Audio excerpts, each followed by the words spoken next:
digital TCG is very similar to Magic. It has different colors in it, and it has resources in the deck. So you can see here I've kept a hand that only has one resource in it, but this resource is a very powerful mechanic on it called Fate Weave. And what Fate Weave does when I play this is it lets me choose between resource or non-resource, and I get to stack a guaranteed resource on top of my deck. So that means next turn, I'm guaranteed to draw a second resource.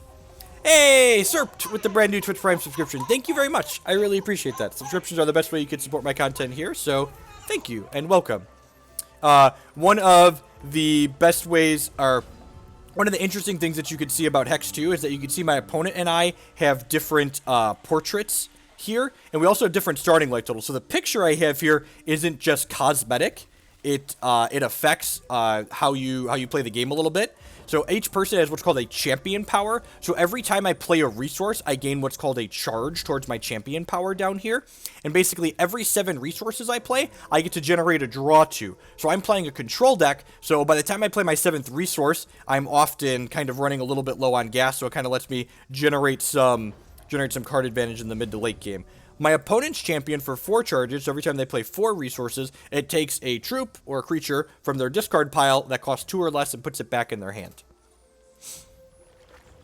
I'm going to go ahead and play this Well of Purpose out here. So my opponent's played kind of an annoying card here. It's a Wise Magistrate. It's a 3-2 with Steadfast that says, whenever an opposing champion plays a non-resource card, every other card in their hand gets +2 cost until end of turn. I think I'm okay with that for now. I can use my life total as a little bit of a resource here since I started at 25. Yeah, Fate Weave is super great. And one of the other ways, so a lot of the digital TCGs, like people always reference Hearthstone using the digital design space to like add insane amounts of variance to their card game. Hex uses the digital design space in a lot of really elegant ways to reduce variance. So the opening hand algorithm in Hex is the best way I could talk about the way they do it elegantly. Is that Hex doesn't generate opening hands completely random.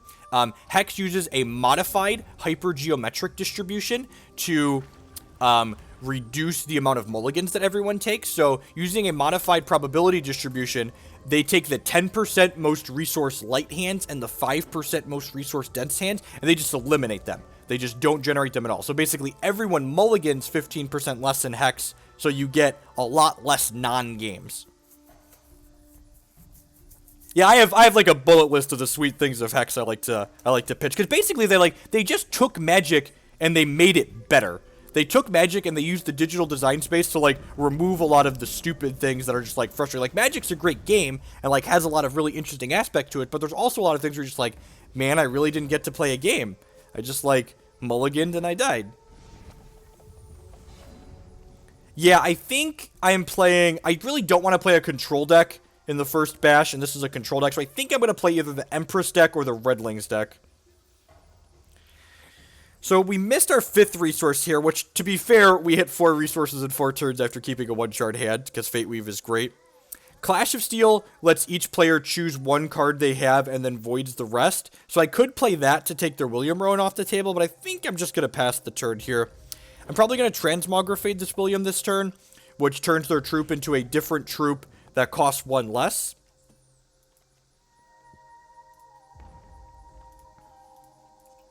Because ideally, this Eldurathan's Glory, this is a 5/5 Steadfast for 5. And when it comes into play, it voids each opposing troop with defense 3 or less. So it's going to like clean up whatever the Transmogrifade leaves behind here.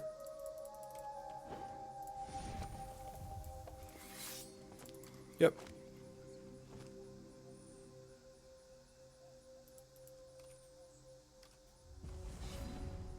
Alright, now I'm going to go ahead and Clash of Steel because I put this Ardent Crusader on the table. Because if they choose to keep the Ardent Crusader, the Decree of Banishing goes away, which gives back my Dark Heart. And then I can Transmogrifade this, so it'll die to the Dark Heart.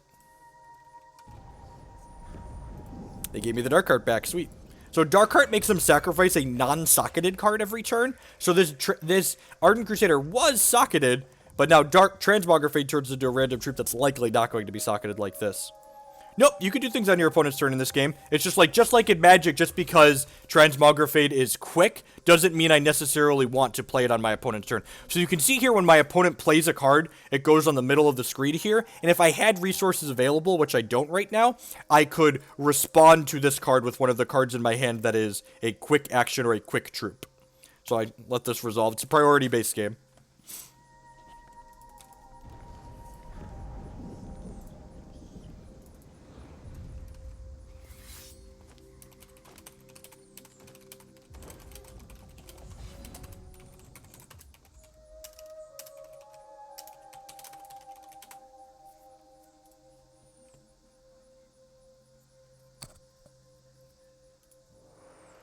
So Guidance is just like a fantastically powerful cantrip. It lets me Fate Weave and then draw a card. So basically I choose, do I want to draw a resource or do I want to draw a non-resource? Darkheart does not leave, I don't think. I'm pretty sure Darkheart was set 5. I'd have to double check. So I can look here, right? Let me pick here on this Fate Weave first. I don't think I want a 6 shard. I'm going to put a non-resource on top of my deck. Hero Fall. So Darkheart does not rotate. So when set 8 releases, Hex's set rotate every even set release. They rotate out the oldest 2 sets. So sets 3 and 4 will rotate when set 8 releases. So Darkheart's going to be legal for another year or so, give or take. Transmogrifade this Dorko. Make him into something worse. Hopefully something with 3 defense or less, so this kills it. You got a 2-2, sweet.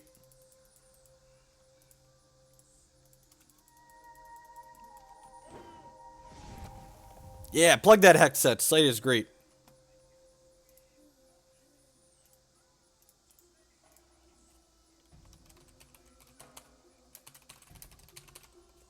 They're returning their Wise Magistrate to their hand with their champion power. That's great for us because it means this Eldurathan's Glory is going to come down and void them both. This control deck is very powerful. The only card that costs some amount of money, and again, if you're coming from Magic, it's really not that much money. Transmogrifade is somewhere between $8 and $10 a piece, depending on where it's at in the market, and this card will be rotating out. So, I've been telling folks, if they want to maximize the amount of value they're getting from keeping cards that aren't going to rotate, I would avoid buying Runebind Hierophant if you're buying into Hex, and I would avoid buying Transmogrifade. Those are the expensive cards from sets 3-4 that are going to rotate.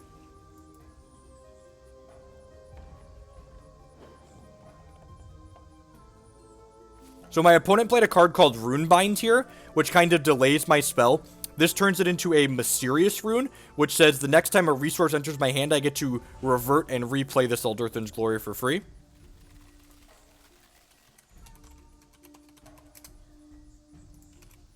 Get my Elves Archive uploading.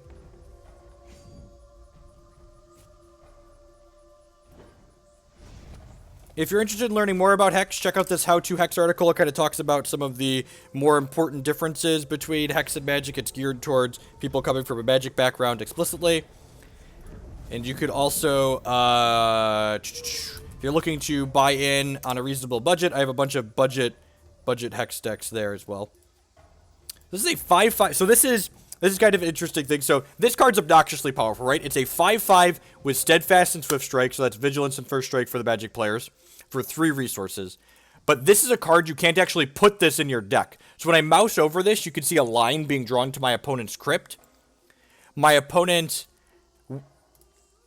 Oh, it's being drawn to their void, actually. Because I've voided this. This William Rowan created this Rowan card and put it into my opponent's deck.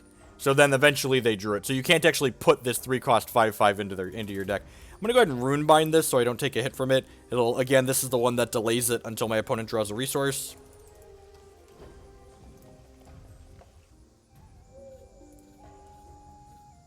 Huh. Yeah, I'm going to Runebind this too. So this card's really powerful. This is a 3/2 that I'm going to go ahead and turn into a Mysterious Rune for now. This is a 3/2 that says... Oh, that sucks. Alright. Well... So my opponent has Guidance here, and Fate Weave screws with the runes, right? So, like, Fate Weave lets them Guidance. They drew a resource out of their deck. So they got to immediately break both my Runebinds. Rough beat. And that's honestly, so, like, one of the things Magic does that I think gets them in a lot of trouble with their standard formats a lot of the time is that Magic often waits a cycle to, like, give you answers to the things that are obnoxious in their format. So I'm going to use my champion power here to create an Oracle Song, which lets me draw 2 cards. But then I'm going to wait a turn cycle to play this Oracle Song because I've drawn this card, Psychic Ascension. So this card starts off costing 15, and whenever I play an action, quick or basic, while this is in my deck or hand, it gets 1 cheaper, so I played 8 actions so far this game. And when I play this, it's going to change the champion that I'm playing. And what this new champion does is this new champion says every time I play an action now, it's going to generate me a random troop with the same cost as this action. Yep, the constructed ladder is free to play. So if you own a deck, you can just play on it as much or as little as you want, and you earn prizes just for playing. So I'm going to go ahead and chump block with this Eldurathan's Glory here, because if I don't chump here, I'll be dead to the Silver Talon Adjudicator next turn. And if I buffer my life total a little bit here, I'm going to be able to... They have a $1,000 cash tournament that's happening every Saturday now that has a $7 entry fee. It's pretty expensive, you know? It's Arcane Focus here. Kind of looking for a resource. Huh, Silver Talon Adjudicator is actually really good, because it's going to buffer my life total. So this card, this is the one my opponent played. If they have more life than us, we gain life. And if they have more cards in hand than us, we draw cards.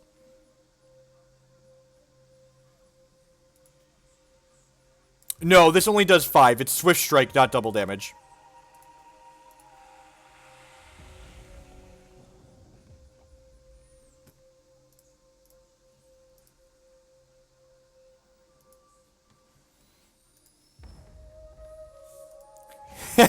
That's funny. You're not wrong. And again, we're just gonna kind of continue chump blocking here. And this is okay. So this is one of the really little things that Hex does that Magic Online could learn a lot from. You can see here when I clicked to move to declare blockers, there was a button that was across this entire thing. To skip my blocking step, they moved it so the button to skip blockers here to take lethal damage is slid off to the side here. So it's very hard to accidentally move to blockers and then skip through blockers.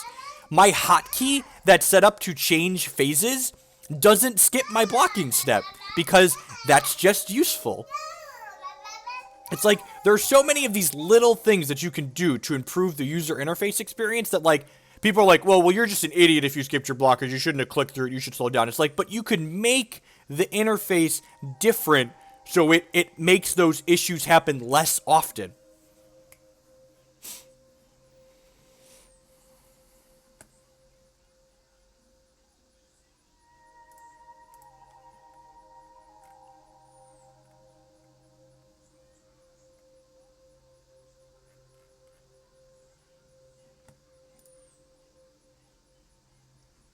Like, obviously, I could accidentally click and then click over here if I didn't mean to, but it's much harder to misclick when you make your interface correctly.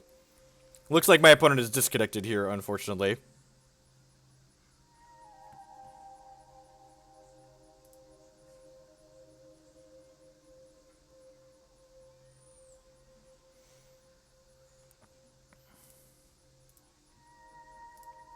So, if your opponent has connection issues in Hex, you do have to wait a little bit. It's kind of like Magic Online. And give them plenty of time to get back. We actually have timers over here on the left side behind my deck list that's on screen. So you can see my opponent's got 25 minutes. They get after being disconnected for 5 minutes, they get a game loss. And then there's reserving. And then after another 5 minutes, they get a match loss. So hopefully they're going to reconnect here. We're, like, not in a terrible spot. And this is only game 1, so I'm not sure why they would rage disconnect.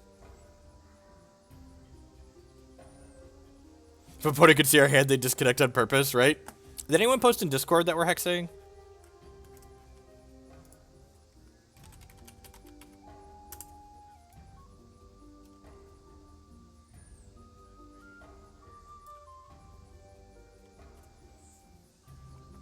They were ghosting and they disconnected because they knew our hand was great. So this deck that I'm playing here, this is probably one of the top 4 decks in the format. I think the best decks in Hex's current constructed format are the Redling's aggressive deck, the Sapphire Diamond control deck, the Mono Sapphire tempo deck, and then the Mono Ruby aggro deck. Those are probably my top picks for the best 4 decks in the format. Bloodwild Deathcry is really close. It might just be like that there's 5 decks that are all just like very close in power level right now.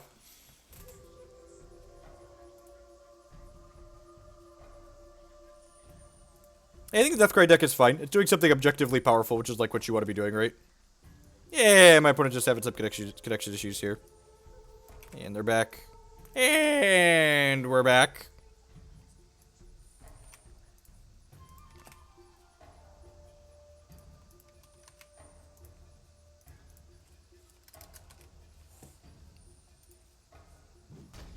I think Reanimator is solidly tier 2. I think it's competitive, but I wouldn't classify it as one of the best decks in the format. I'm going to go ahead and counter this because this card says at the end of the turn if they have 5 diamond thresholds, they get to return a troop from their discard pile to play, so I would prefer if their stuff didn't come back. Deathcry deck has a good matchup against most of those, just relatively high. I don't know that Deathcry is necessarily good against Redlings, having played both sides of that matchup. You're Runebind in my thing. That's annoying. I was one resource short of fighting over that. So you get to bring back their extra flyer here. Return target card to its owners. How does Time Flux work with this? Is it going to revert it while it's in play? I don't actually know how that works. Does anyone know?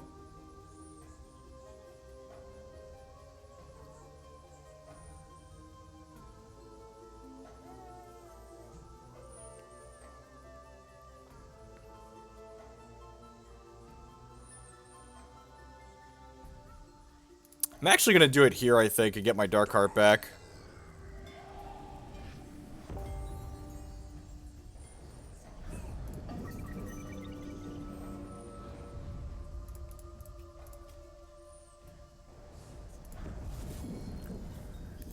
I think I want to just hold this Runebind.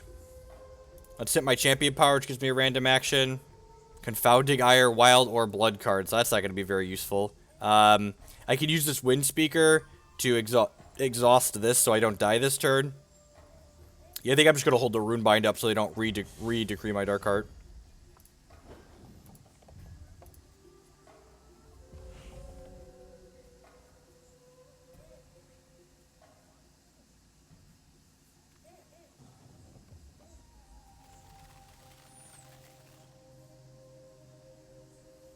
So we're technically dead on board here, but the Wind Speaker... We're not dead on board. We have this. This could exhaust the troop.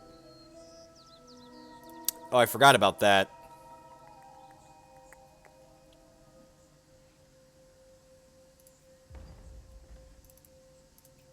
Exhaust that one.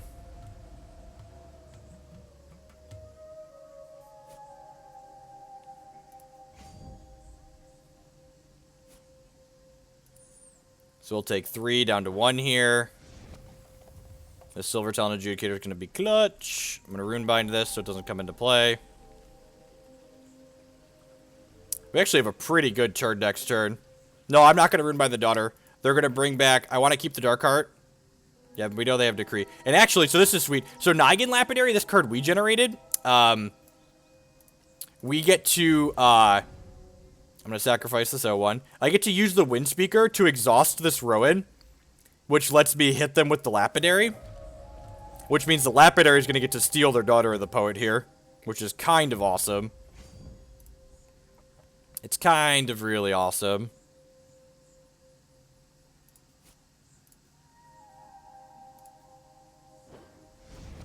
I would love to use this. I will take your Daughter of the Poet, please.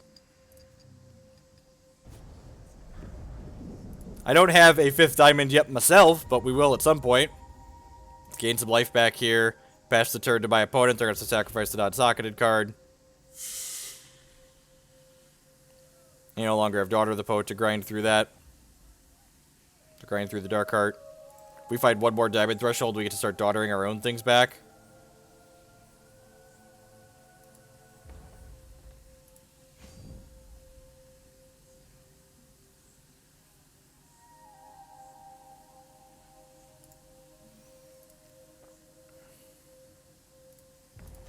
Jump here. And again, kind of looking for a sapphire or a diamond. Glory, glory, hallelujah. That's actually not that good, right? Because it would void a lot of my stuff.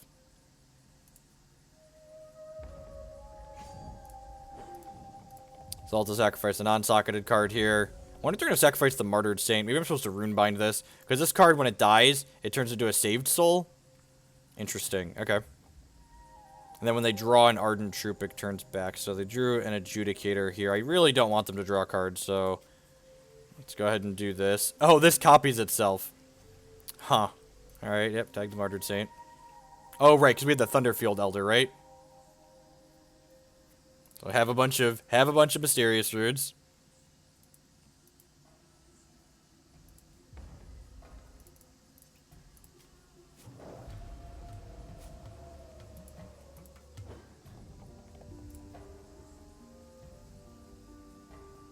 Why is runebinding my own Adjudicator seems awful.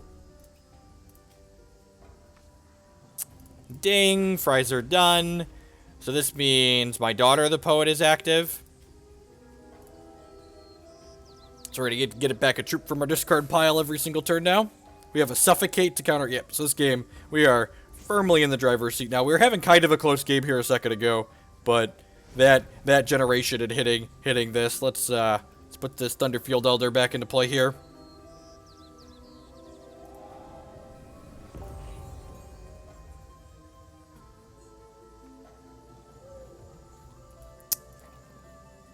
This is that and Decree of Banishing. Yeah, I'm just gonna counter this, I think. Stop them from, Wait, why didn't I get a thing? Oh, the thing's gonna happen after all this happens, right? Okay, yeah, that's what it is. Oh, and I get to Fate Weave. Alright, put a non-resource on top of my deck. Probably taking out the Dark Heart. Okay, yep. And we know they drew a resource for the turn.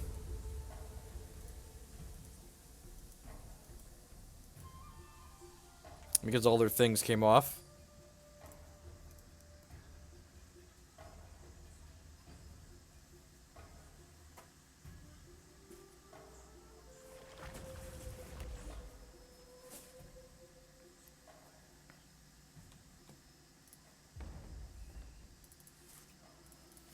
Might as well exhaust their only troop.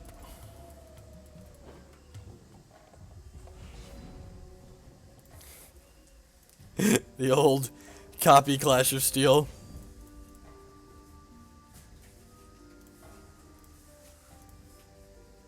It's a bunch of cards we don't actually want to cast. Man, that would have been really embarrassing if they went to 1. You should actually stop and count, by the way, folks, before you declare attackers. I definitely didn't count. I just looked, it was like, alright, let's attack. You want a snack, Declan? Uh-huh.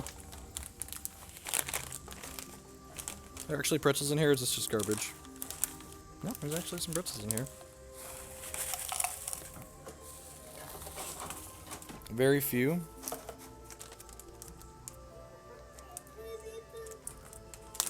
Hold on just a second. Daddy duty. Do you want pretzels or Cheerios? Yeah, we both want pretzels, and I'm almost out of pretzels. Alright, of course. Of course, there you go. There you go, Declan.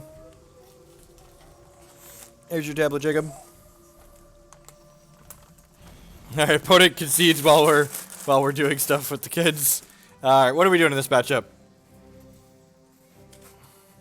Yep, it's definitely, I agree, it's definitely strictly worse. I like the extra Clash of Steel.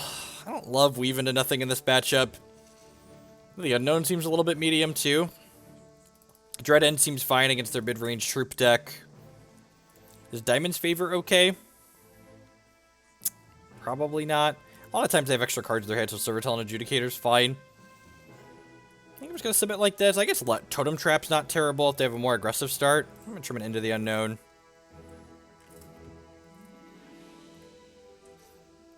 Runebind's like, okay, they're going to probably have Verdict of the Ancient Kings post board.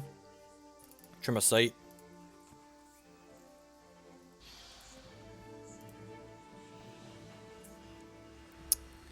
Did they have things with 5 defense in their deck?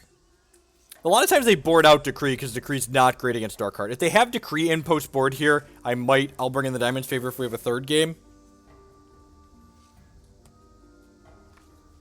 I think most players are going to board out their Decree. So, little awkward here. So this Well of Purpose can only make a threshold if we already have a threshold. So because we have 2 wells, this hand doesn't actually make any colors for us. Sounds a little awkward that it doesn't have Sapphire, but the Diamond Ice gets to Fate Weave a resource to the top of our deck, so hopefully it'll Fate Weave a Sapphire for us.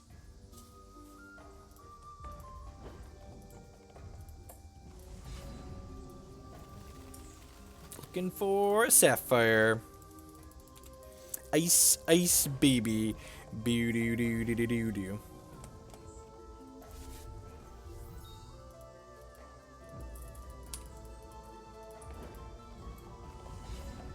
Yeah, and that Sapphire Ice gets us another resource top deck. So I'm actually going to wait to play this Arcane Focus here, because I would rather I know I have what I want on top of my deck now, so I don't want to clear it away. We're doing okay. It's our first match with the control deck for today. We went 3-2 in a league with Elves, a donation deck list, but the league also bugged, so the league's going to get refunded. So we got our prizes and get to eat them too. I'm going to Transmogrifade this so he doesn't get to move the dog up in his deck. Yeah, I think so Rowan, in addition to creating the Rowan card, every time it attacks, it moves that Rowan up in my opponent's deck. So we still left them with a 3-power dork, but the fact that that 3-power dork doesn't move Rowan up is good for us. Mysterious Rune, Silver Talon Adjudicator. Mysterious Rune, Silver Talon Adjudicator. I think I want the Runebind. I already have one Adjudicator in this hand.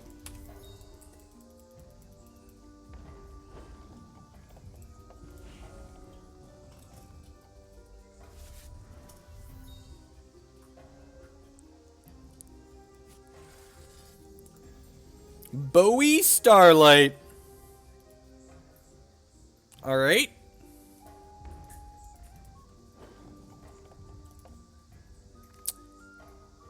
Should I have runebound that? I probably should have runebound that, right? I wasn't thinking. So we're going to go up to draw up to 6 cards. Down to 5, down to 4. Yeah, I'm actually going to runebind this so that way this Adjudicator can draw cards. Which is loose, right? I should have just runebound this. So 10 out of 10 made a mistake there. Should have just runebound the Starlight instead of runebinding the dog afterwards.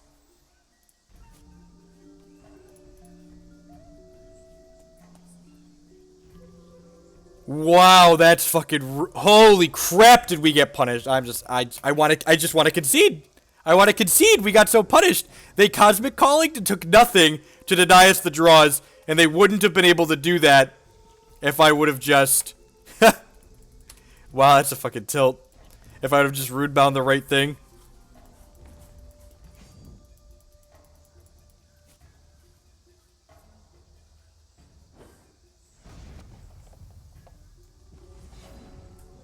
Tilt. Alright. Thanks, Caleb, for the auto host. Folks hanging out from Caleb's channel, we are currently playing Hex Shards of Fate. It's a fully digital TCG that has an awesome tournament scene. They do 2 $1,000 cash tournaments every single weekend, one constructed and one sealed. And the game has a lot of nice depth and complexity coming from Magic. Do you want crackers or Cheerios? You want Cheerios? Okay.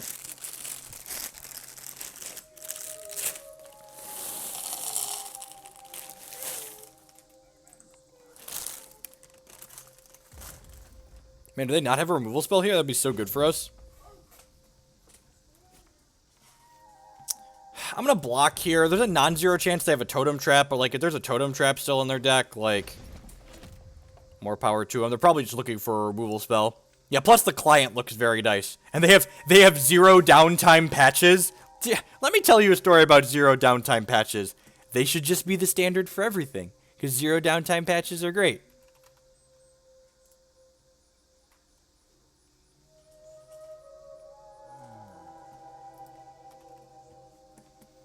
Wise Magistrate, sure.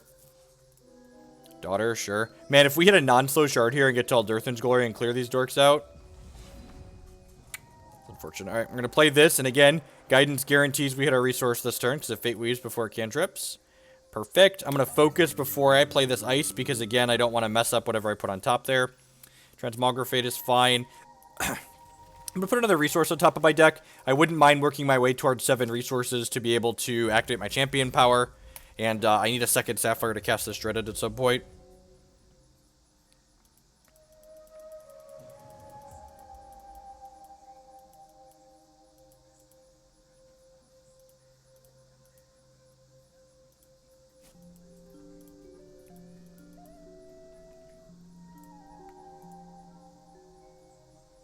Whoa, whoa, whoa, whoa, whoa. There's an interview from someone in 2015 saying that Magic Duels people can invest reasonably and not be scared of their investment because it's going to be around for a while.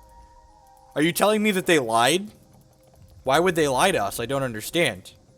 I don't understand. Alright, so we're gonna transmog. God, this turn's gonna be... Oh. Huh. Let's do this, which voids these two. Which means my opponent then has to sacrifice us Decree of Banishing and give us our Silver Talon Adjudicator back. Which is gonna gain us life and draw us cards. Oh, baby, a triple. That's so tasty. That's so tasty. 2 years is not a while. Not when you're telling someone that their investment is safe. 2 years is not a long investment time.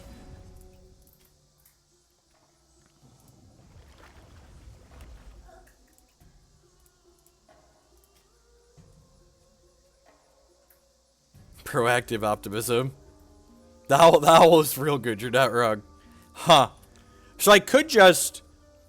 Yeah, that's what we're gonna do. I'm gonna play this other dark card out, and then I'm gonna Transmogrifade this Ardent Crusader, so I have to sacrifice both of them here.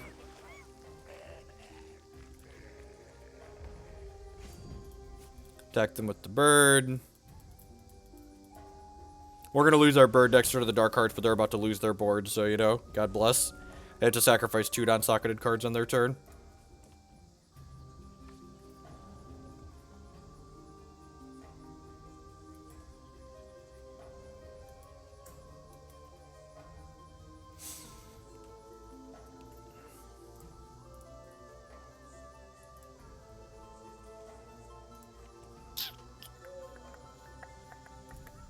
Yep, that bird gains them life.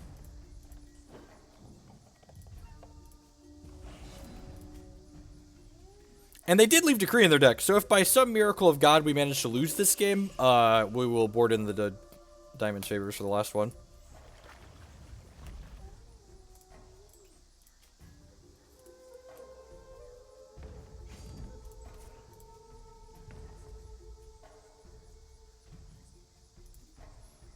I mean, that's only true for digital products, right? Like, the paper card game, WotC can't really have a super high effect on the secondary market like that. Like, obviously, they could make bad decisions to make them worth less, but they're always going to be worth something, right? Because people can always play Magic with them still, even if WotC just, like, does fuck all with it. We get to Ascend next turn, and then the Ascension plus the Dark Cards, that should just be way too much for my opponent to overcome. So now whenever we play actions, we get troops now. So if they ever beat through these dark cards that we have in play, we're going to, you know, we're going to have the Ascension that they're going to have to beat too.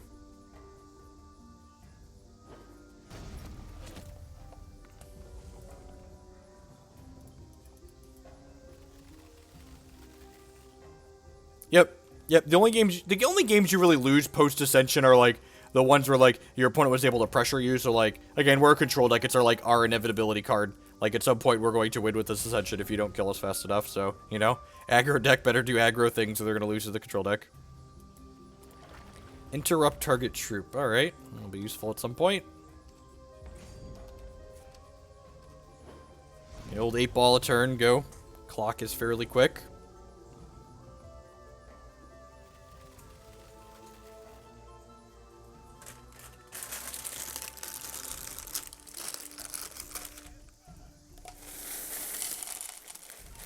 I forget, did we? Was that an Ascension Mirror, though? Ascension Mirrors are kind of like, all bets are off. Because, like, obviously your opponent gets to Ascend, too.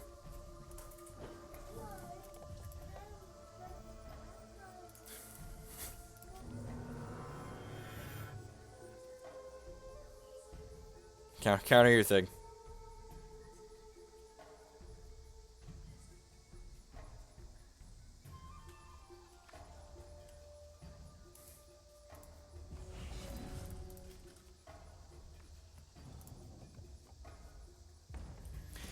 Technically messed up here. Should have activated my champion power pre-combat so we could get some kind of combat trick that would make these lethal this turn, potentially.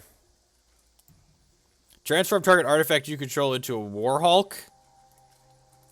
Nope, that's actually not very good. Would rather have Dark Hearts than Warhulks. Would I rather have Dark Hearts than Warhulks? I don't know if that's actually true. Let's make a Warhulk. Oh, baby! A Moonsong Oracle. That's my favorite.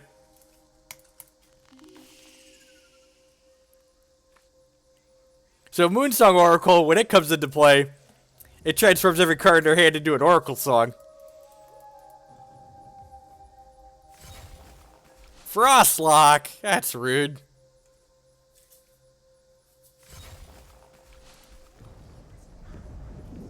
the one weave is like, drawing multiple counterspells is really clunky against the aggressive decks. And like, the first counterspell is good. You want counterspells in the control matchups, right? God, this guidance is free? Oh, what I want to do is draw hex cards, draw hex cards, draw hex cards. So many Woolsey rabbits, so little time.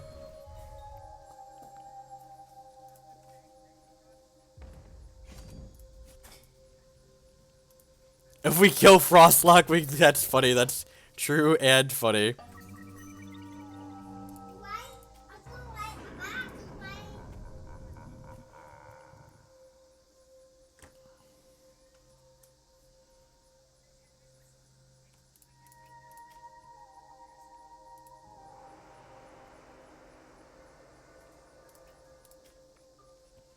This is pretty unlucky. We have to discard.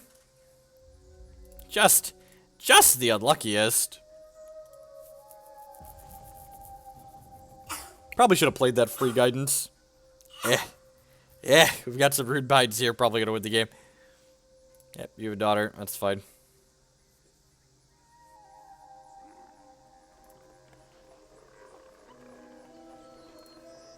You're not wrong, Burgle.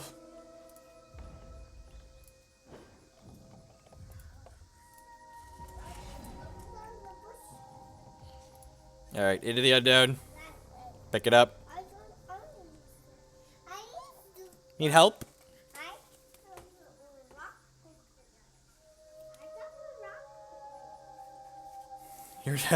You're not wrong. Yeah, the Ardent decks have not... Declan, here. The Ardent decks have not aged well. You are still dead. So that's fine.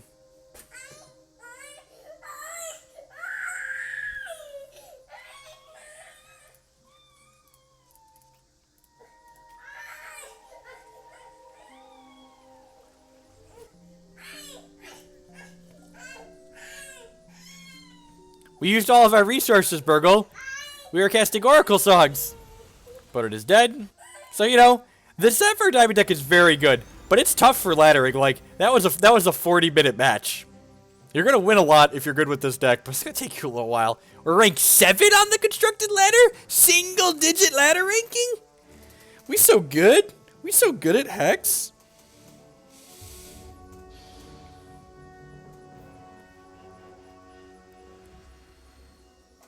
Yeah, Burgle, where do you think those Woolsey rabbits came from?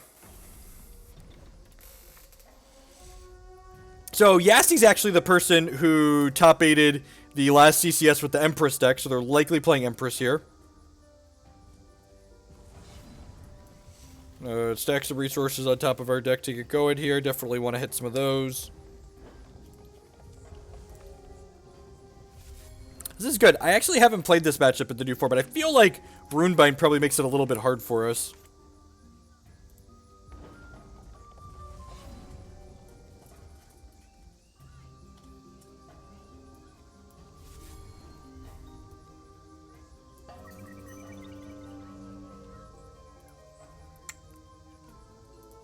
I think I'll take a bird at this point. Have you heard about the bird? I said a bird. Bird's the word. I said a bird. Have you heard about the bird? Do do do do do.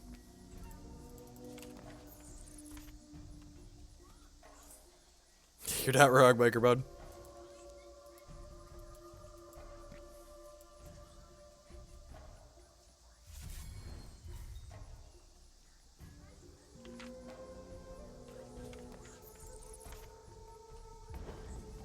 Yeah, I agree. Runebind is kind of aces in this matchup.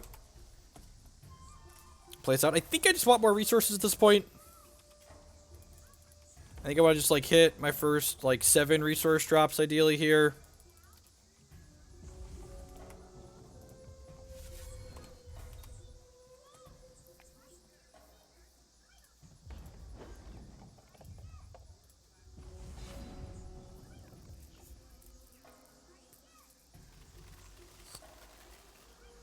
Yeah, I'm just gonna keep stacking resources on top of my deck here, I think.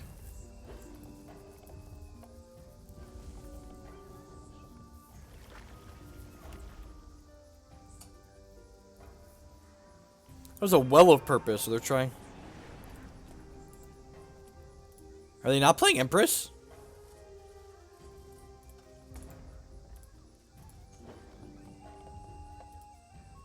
This is a tier 1 deck. This is arguably one of the 5 best decks in the current format.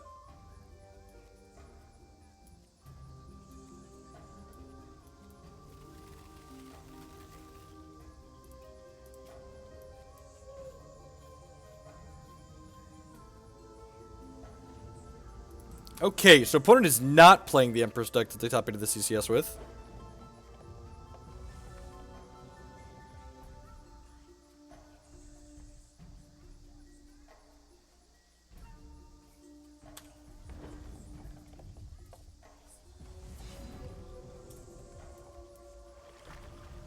Uzu Storm. Alright.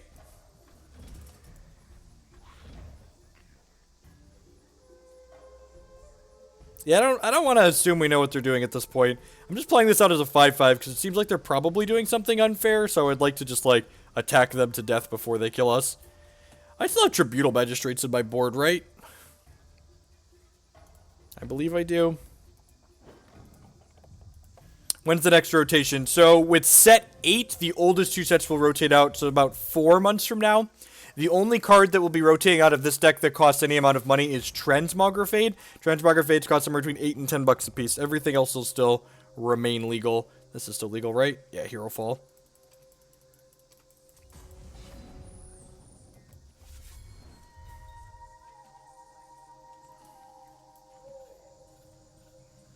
Silver Talon Adjudicator, do you have a counterspell, or do I get to draw 2?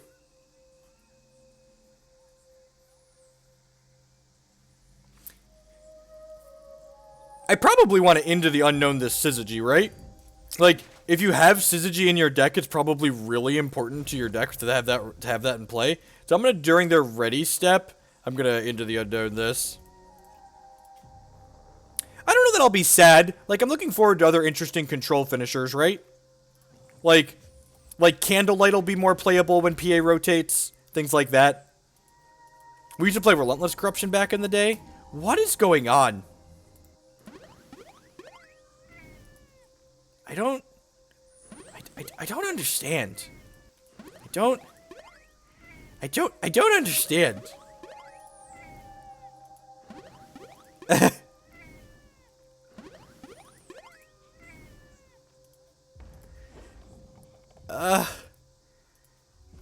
Yeah, my guys are dead.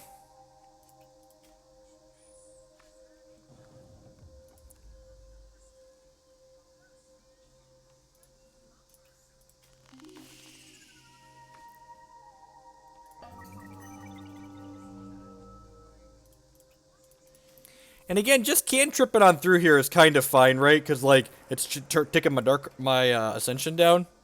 Okay, 2 Transmogrifades is actually kind of great.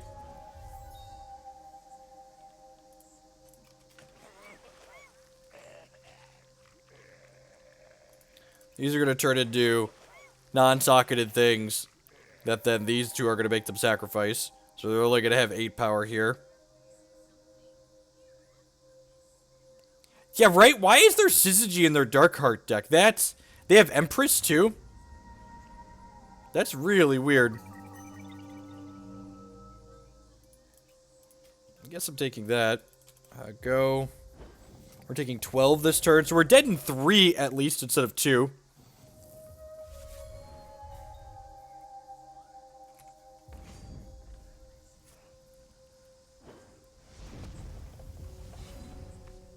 It's really strange. Alright, Runebind is awesome, because it means we could force this PA through, hopefully, unless they have double counter.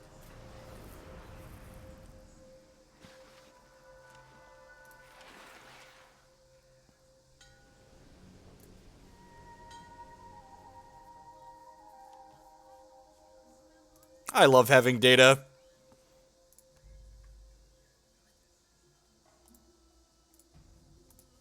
So now I get to Runebind one of these, which means they're going to have to sacrifice it to their other Dark Hearts.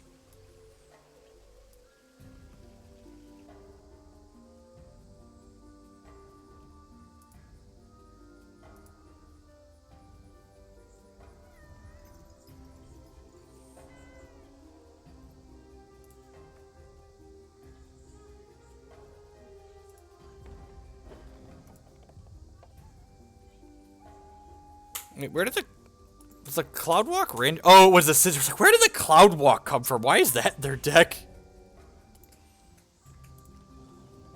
I really don't understand now. Yeah, their deck is a really neat concept. Like, copycatting Dark Arts, like, as someone who's, like, played Empress and copycatted their Dark Arts before, like, that's great. But, like, the Syzygy seems really terrible.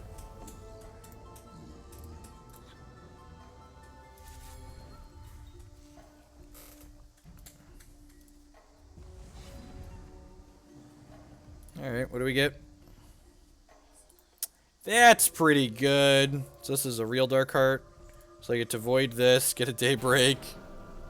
Ooh, that's great. It's socketed and it blocks these things. Socketed, yep.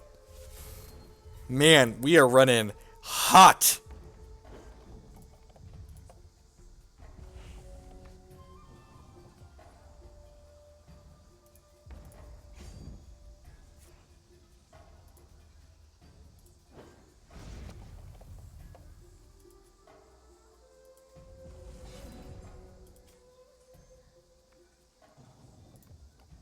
This draws a card, right? Sweet. Okay, we need to find an answer to this here, obviously.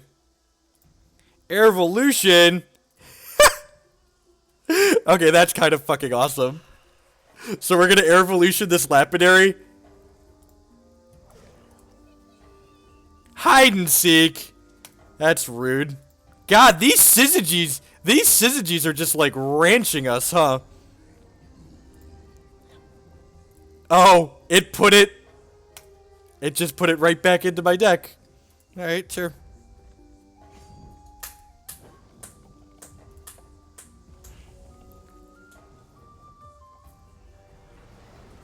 Man, we're gonna lose this game. We just got ranched on that Into the Unknown. And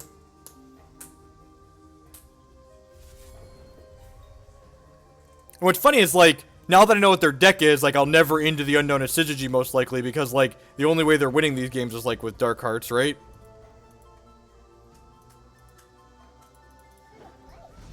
I did that in case we made a flyer to block with.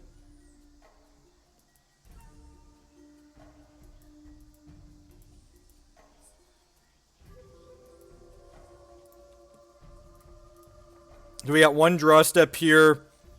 It was really kind of unfortunate that Hide and Seek put this back where it did, because it meant that we didn't get to draw our next Lanupaw sighted card. So we have a Lanupaw sighted resource and Lanupaw sighted action coming up here, so hopefully one of those. Hopefully we hit the resource and then hit something relevant off the PA and the draw. They did have Syzygies in their deck.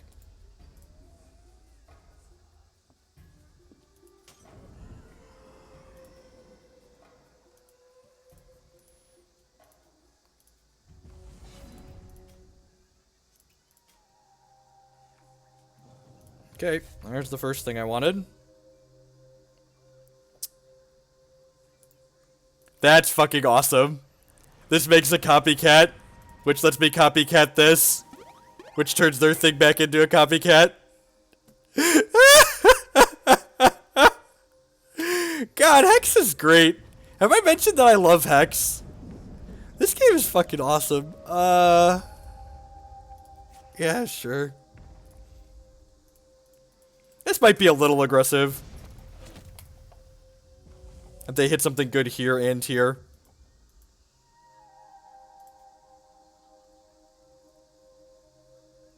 The Glory's a blocker. And it technically voided them. For what that's worth. Sure.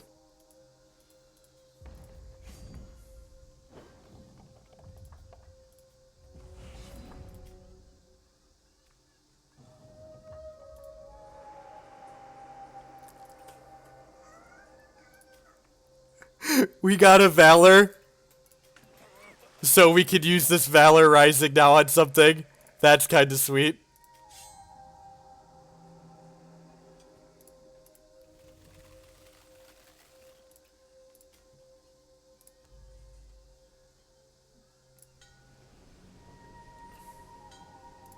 That is a great insurance policy. Shouldn't even attack with these, right? Because they're just going to get to block because they're going to sacrifice them anyways.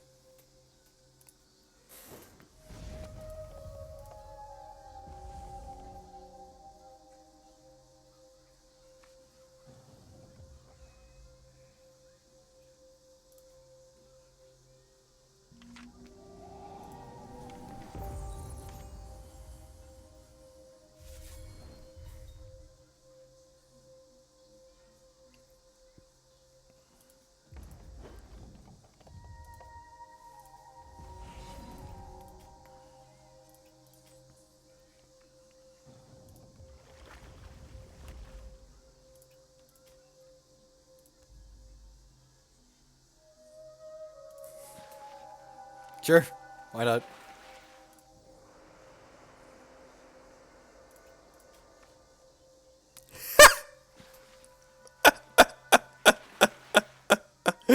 Okay, that's funny.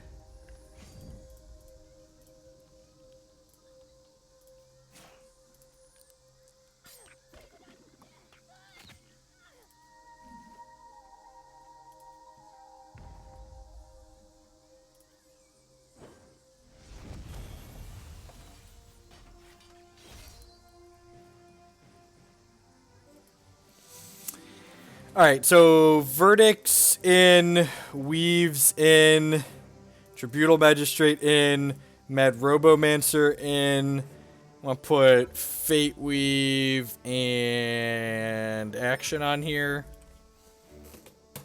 What am I cutting?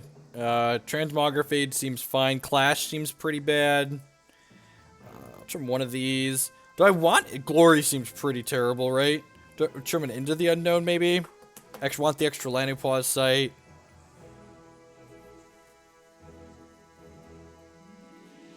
So Gwent has the same problem every other card game everyone ever makes today has, basically. They're all giant money-grabbing CCGs where I can't just, like, buy a deck from a store. I have to, like, do some awkward shuffling around to figure out what I actually... like, what I actually want to be able to play. So it's a giant cash dump, and then there aren't really accessible tournaments for these games either. Some of them, like, have tournaments through third parties, but, like, those are a giant headache to go. That's fair, so just, like, taking Darkheart or Empress out seems fine. Yeah, I think I like this.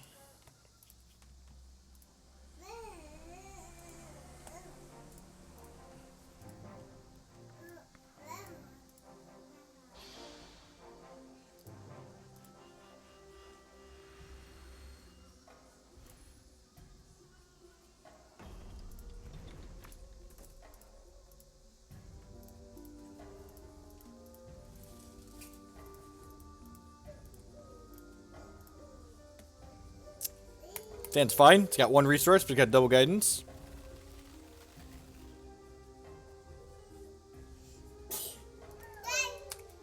Yeah, maybe Marty. What do you want, Declan? You want Cheerios? The pretzels are gone. It's empty. It's all gone. All gone. Hey, look, and we got a resource that gets us another resource. So now this one shard hand that we kept is going to hit our first 5 shard drops.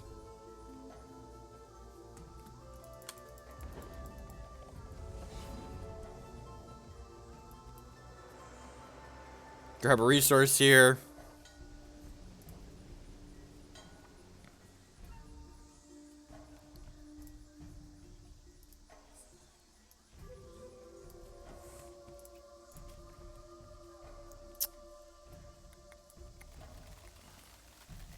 I'm just going to guarantee that we hit all our resource drops here, I think.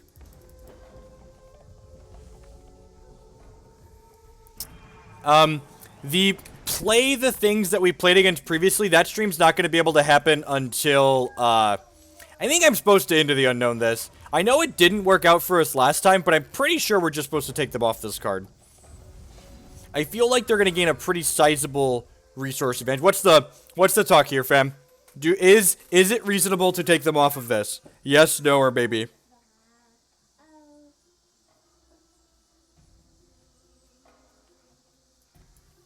Burgle, would you get rid of this?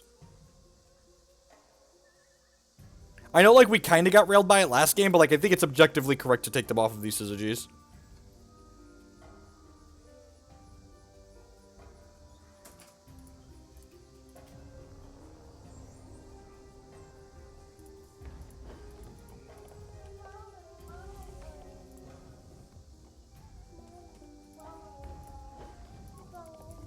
And we can Lanupaw's sight now with Runebind up to protect it.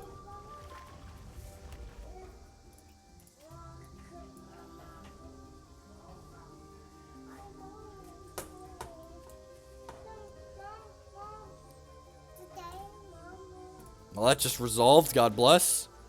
I'm gonna Runebind this. They missed a resource drop last turn. They're trying to find one. That's gonna hopefully keep them off for a turn. Like, if they don't hit it now, We could weave into nothingness when it recasts.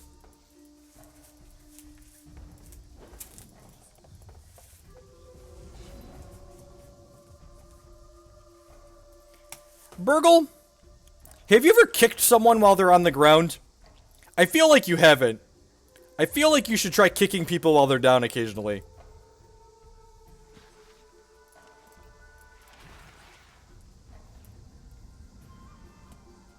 Want a resource here? Yeah, probably.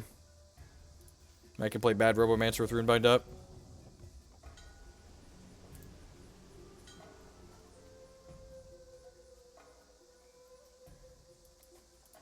I'm just gonna keep kicking them. They're on the floor, and we're just gonna keep kicking them. At some point, they're gonna draw a resource. We'll be a little sad, but you know, I feel like we've generated a reasonable amount of tempo here.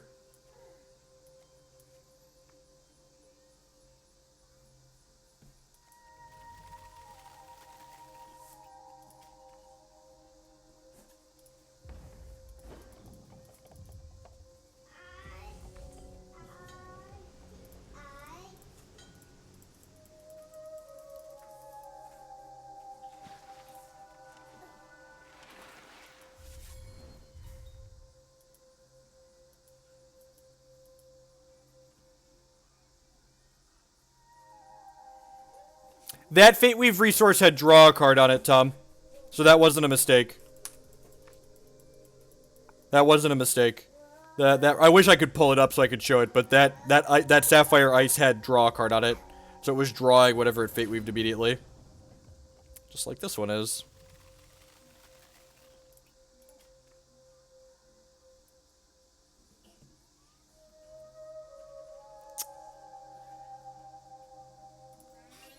Somebody's Robomancer out.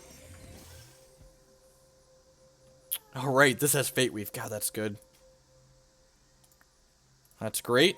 If they were going to kill this, I'd just Transmogrifade it in response. But now, I can Dust Cloud it in response and get another one.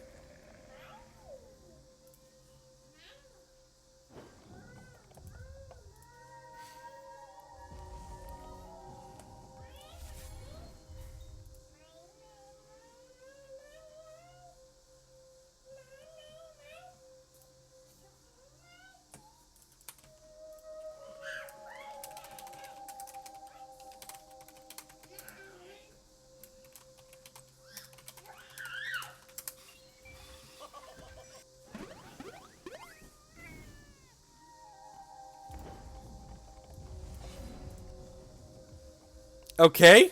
Okay. That is certainly something, opponent. Can we beat that? How do we beat that?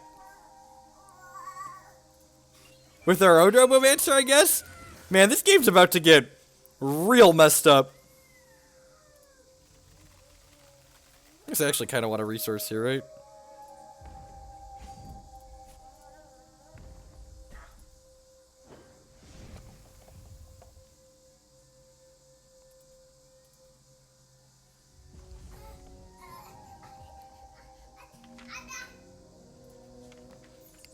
This game's about to get very silly very quickly.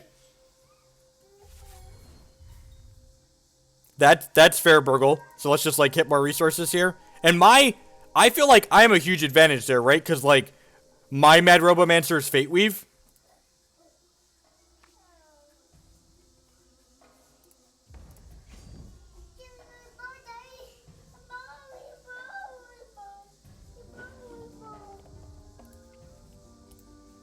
I'm gonna Transmogrifade one of these. So I can get another Mad Robomancer to play next turn.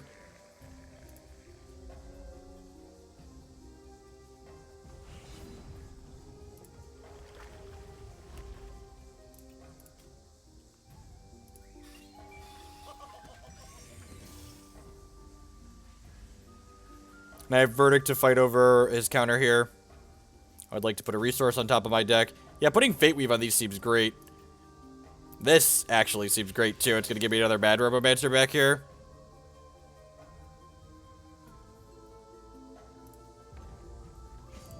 And it's going to recast next turn to give me more Mad Robomancers. I guess his Robos are at an advantage once he has a Diamond, right?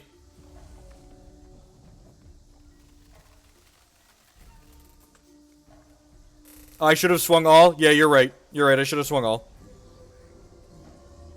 Dark Heart, sure. It's gonna kill by... Oh, they put mill in their Dark Hearts. That's smart. I probably should have put mill in my Dark Hearts, too.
Oh, putting mill in the Robomancer is kind of hot.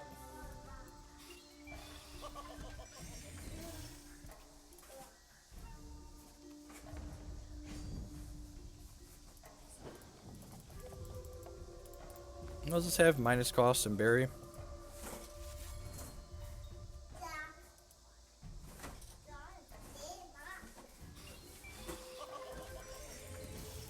They can only play one robot a turn, so we're going to get ahead of them eventually.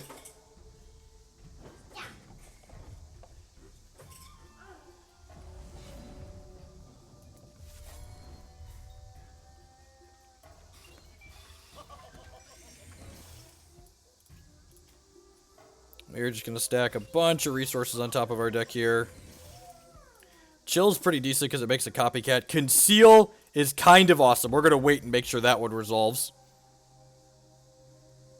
That doesn't make a copycat until we have a PA, sorry. At some point it will.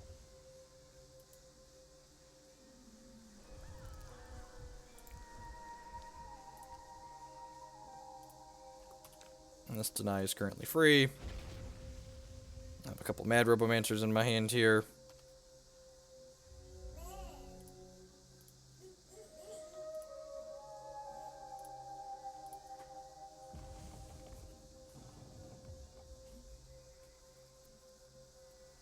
Oh, I did have the deny, you're right, so I could have concealed. Countering the Death Liturgy was probably worthwhile.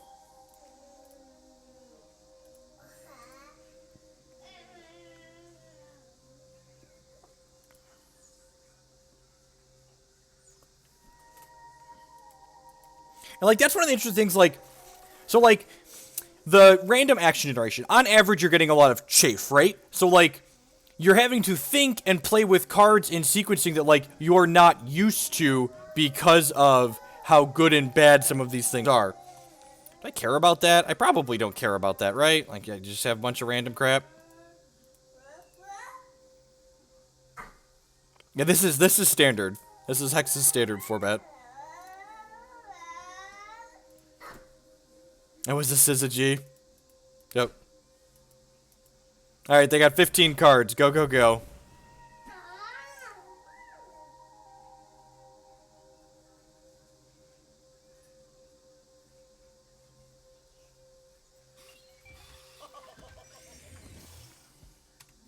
Next turn we get to stick this Conceal on a Dark Heart, and then we're on the Protect the Queen plan. I'm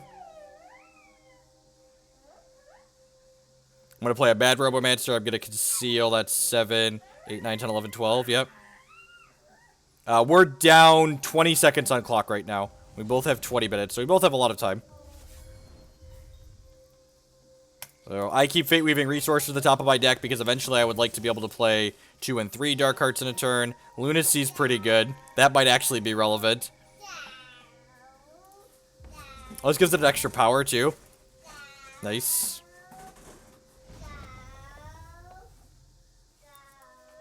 Alright, pretty unlucky. Have to discard here.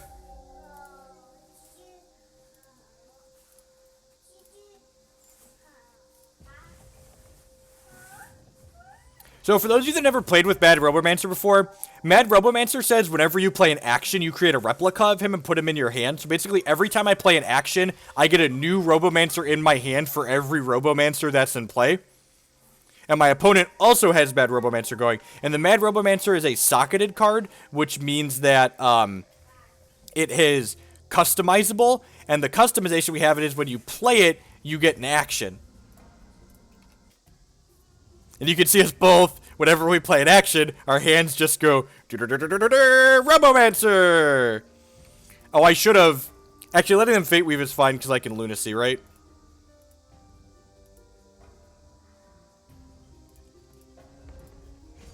One, two, three, four, five, six. 1, 2, 3, 4, 5, 6. Now I'm gonna play the Lunacy. Although I guess I could have gone Robo Darkheart next turn. If I hit a non-slow shard. Okay, yeah, so maybe I was supposed to counter their thing so they don't get to Fate Weave. Because now I'm pretty obligated to... I'm pretty obligated to Lunacy since I let them Fate Weave, I think. What do we draw? Entangling Webs. Cost play this, exhaust the troop you control. Stun 2 troops. That's lethal, right? I just, like, do this here. And then stun 2 of these. Do I try for lethal here? Or, like, I probably have them dead regardless. Should I try for lethal?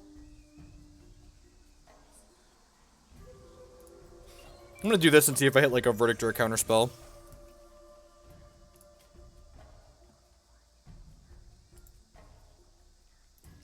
That's kind of a Counterspell. Yeah. Alright.